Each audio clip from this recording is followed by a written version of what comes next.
Se dio a conocer unas decisiones que tomó la Suprema Corte de Justicia, que solamente pueden ser analizadas, más bien explicadas, como dos muy tristes decisiones de la Suprema Corte de Justicia.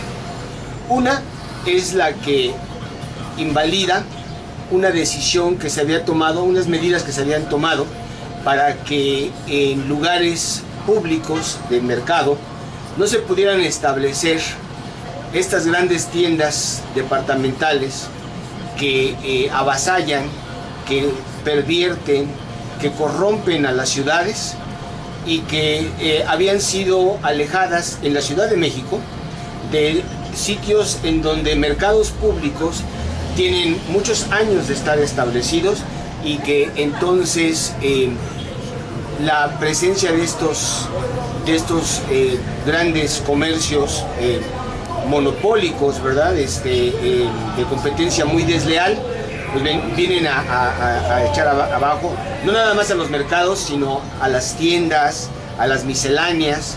Bueno, pues la Suprema Corte de Justicia determinó que no es legal esta medida, que coarta, que corrompe la libertad de mercado, el libre comercio, y entonces invalidó la decisión que se había tomado para proteger a la ciudadanía en la Ciudad de México. Y la otra medida es la que toma para que la información patrimonial que se presenta en declaraciones fiscales por parte de funcionarios públicos puede ser y debe mantenerse en secrecía en razones como de seguridad, y sin considerar que toda aquella persona que ocupa un cargo público se convierte en un personaje público, ¿verdad? Y que por lo tanto los bienes que tiene y con los que empieza y con los que sale deben de ser objeto de una estricta vigilancia. Pues la Suprema Corte de Justicia determinó en contra, lo cual es verdaderamente muy lamentable, y nuevamente esto lleva a la conclusión de que existe todo un arreglo compuesto entre las diferentes esferas de poder en México. Justamente, ¿verdad? Además está el caso, pasando a otro tema, del gobernador del estado, el ex gobernador del estado de Tabasco, el químico Granier, cuyo análisis es vergonzoso. Pero es vergonzoso porque ya personalmente me da pena cómo se han dado las cosas. Huyó del país, se presentó con Loret de Mola después de que estuvo escondido, vino, se declaró enfermo, habló de cáncer de próstata, estuvo una semana en el hospital y ahora se declara perseguido político. Quienes deben de estar de plácemes, porque está dando una cátedra de lo que hay que hacer, está pagando además costosísimos abogados con los recursos que, quitémonos las payasadas de presuntamente, que se robó, ¿no? Quienes están de plácemes son todos los demás burócratas que se supone son servidores públicos y que ni sirven ni funcionan tampoco, y que han robado y que están viendo exactamente lo que tienen y deben de hacer. En este momento, a nivel federal, la única acusación por la que lo tienen detenido es por un desfalco de 2 millones de pesos, 2 millones. Un cuate que además, borracho o como sea, hablaba de tener miles de trajes y vociferar como lo hacen todos estos burócratas sin escrúpulos. Y no hay que olvidar que además Granier gobernó un estado de la República que se perdió, y que se perdió no nada más frente a la izquierda mexicana, sino frente a un gran político que hizo una carrera muy larga y muy importante en el PRI, y que, como todo buen político que ve por la ciudadanía primero, pasó a militar en el partido de la Revolución de la Izquierda, Revolución Democrática, Trabajo, Movimiento de Regeneración Nacional. no hay que olvidar que hablar de políticos y de los que son unos rateros que ocupan cargos públicos tiene una sencilla explicación. Un buen político es aquel que gobierna siempre en favor de la ciudadanía y que solamente de manera accidental se llega a beneficiar de ese gobierno que ejerce. En cambio, un mal político, como todos los que vemos en nuestro estado del Estado de México, son aquellos que gobiernan completamente en favor de su propio interés y de sus camarillas que lo siguen, y de manera accidental de la ciudadanía que votó por él, ¿sí? Bueno, paso a otro tema. Hay un mosaico penoso, 3 cosas que les quiero comentar, ¿sí? Un anuncio que, es más, a lo mejor ya ahorita en este momento, porque hoy estoy siendo grabado hasta el día viernes 28 de junio, se anunció que la telesecundaria, no estoy seguro cuál es, pero me parece que bueno, no estoy seguro, no voy a decir cuál es, porque tampoco no es importante señalar o exhibir, sino el hecho de que una telesecundaria de Tejupilco anuncia que hay un programa para clausurar estos cursos que terminan, y que va a tener a los Pajaritos de Tacupa, o a la Dinastía de Tuzantla, o a los Bukis, o a cualquiera de estos mugrosos grupos musicales. Fíjense que de donde yo vengo, la Ciudad de México, no se hacen fiestas de clausuras. Nunca las hicimos. Uno terminaba, recogía su certificado y se iba feliz a su casa. A veces los padres le daban a uno algún regalo, a veces en la primaria alguna vez nos llevaron, pero después a una misa en la iglesia del Carmen, ahí en la calle del Carmen, en el barrio de Tepito, y después unos tamales, ¿no? Eso es algo de lo que más recuerdo.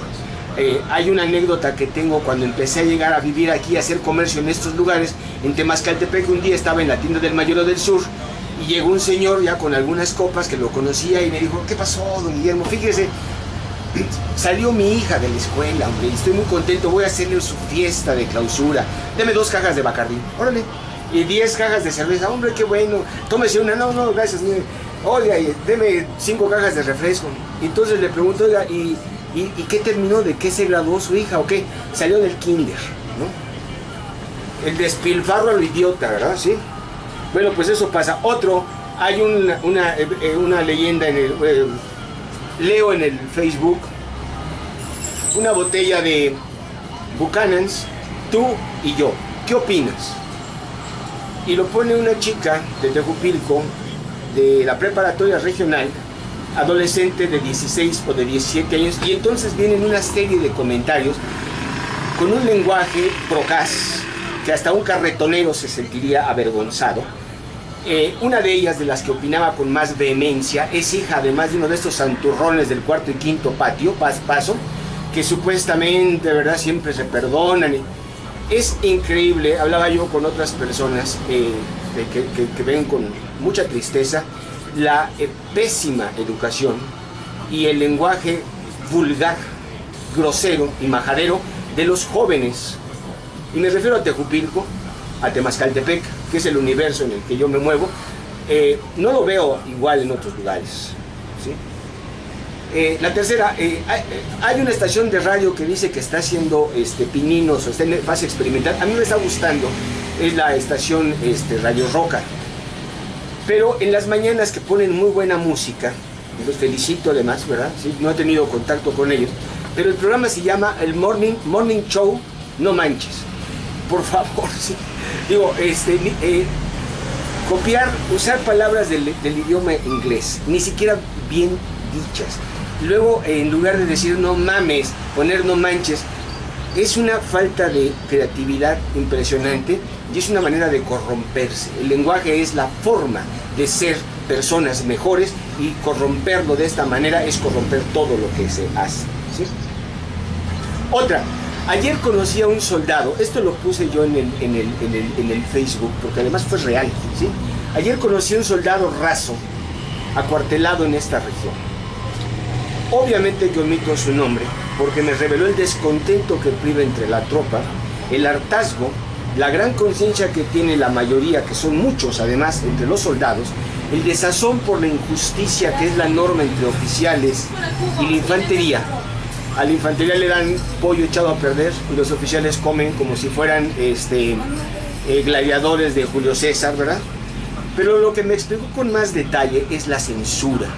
Los tienen completamente incomunicados. Hay televisiones, me dice, pero solamente se pueden ver programas o películas especiales, no pueden ver noticieros. No estaba enterado oficial, este soldado mexicano, que además es un extraordinario lector. Se pasó como una hora o más viendo aquí y después de eso, entonces, él me empezó a hacer algunas preguntas y hizo una compra de más de 800 pesos de libros. Un extraordinario lector.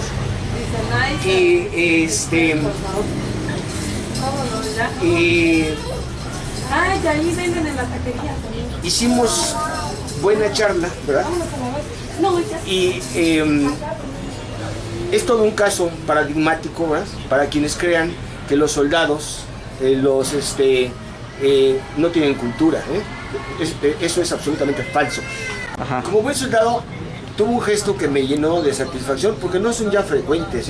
Un soldado no tiene ningún reparo en reconocer la autoridad o la superioridad del que es mejor, del que es inferior. Rasgo que en la sociedad mexicana hoy en día parece que es totalmente inexistente. Es a fuerzas, todos son iguales y el que destaca, entonces parece que estamos en esto de las cubetas de cangrejos, ¿no? Todo el mundo a buscar jalar para abajo y no dejar que crezcan los que quieren ser mejores personas, ¿sí? Los invito a todo el auditorio. Este canal acaba de abrir este sistema de televisión de cable, el canal 28, el sistema de cable del sur, acaba de agregar en el canal 35 la señal de ESPN número 2 y hay unos encuentros periodísticos entre José Ramón Fernández y Jacobo Zabludovsky que yo me quito el sombrero por la profundidad, por la manera, por la forma, por los contenidos, por las entrevistas y por el juego de inteligencia, ¿sí? Precisamente Jacobo Zabludovsky, en su columna que publica todos los lunes en el periódico Universal, se refirió a lo que está pasando en Brasil. Que va a ser un tema que habrá que seguir con mucho interés, ¿verdad? Jacobo Zabludovsky se pregunta, voy a dar lectura a una parte de la columna que se llama Bucareli 18. ¿Qué pasa en Brasil? Esto es lo que el mundo entero sorprendido se pregunta desde hace una semana. ¿Dónde está ese Brasil idílico? ¿Dónde se ocultaban hasta hace una semana? Parece contestar la pregunta nada mejor que recurrir al fútbol, soccer, eje, motivo y destino de la vida brasileña. El pueblo de Brasil decidió que el juego jugado por solo 22 personas no se ajusta ya a sus nuevas dimensiones. El pueblo brasileño ha decidido bajar de las tribunas y anunciar que la pelota no es propiedad solo de 22 privilegiados. Por ejemplo, el estadio de Maracaná, el mítico estadio de Maracaná, que era un estadio público, que tenía capacidad para que entraran a ver partidos de fútbol 200,000 personas, fue privatizado para estos motivos de la Copa Confederaciones de Fútbol que se está llevando a cabo y el Mundial que se llevará el próximo año, y lo redujeron a 76,000 solamente, a unos costos altísimos, ¿sí? Junto con eso ha habido aumentos en todos los servicios, y el que desencadenó las protestas multimillonarias de personas que se están dando en todo Brasil fue un aumento en el precio del pasaje de transporte, un aumento que es algo así como el 10% del aumento. Y leer esto, ver estas expresiones que es una revolución que se está dando a través del Twitter y del internet, ¿sí? Tiene aquí una frase bonita Zabludovsky. Ha provocado que salga todo el mundo a protestar. Aquí en el Estado de México subió el pasaje 50%, y nadie dice nada. Este es un pueblo en donde perfectamente el brazo armado del Estado tiene a la gente con miedo, el brazo magisterial del Estado tiene a la gente sometida. En cambio en Brasil, con todo y la pasión por el fútbol, ¿verdad?, no existe una forma de impedir que se den las manifestaciones de protesta que se están llevando a cabo. Un poeta dijo: la primavera ha venido, nadie sabe cómo se ha ido. Más de 1 millón sale a las calles en 80 ciudades de Brasil cuando son las 5 en todos los relojes, según dijo otro poeta. Eso pasa en Brasil, esperemos que pronto pase en México. Hoy, día 28 de junio, se dio a conocer en Brasil un pliego petitorio de 19 condiciones que se exigen a la presidenta de Brasil se lleven a cabo para que se detengan o se modifiquen las protestas de la gente. Es importantísimo lo que acaban de decir, porque parece que esas 19 peticiones que se dan en Brasil encajan como si hubieran sido pensadas desde México. Gracias.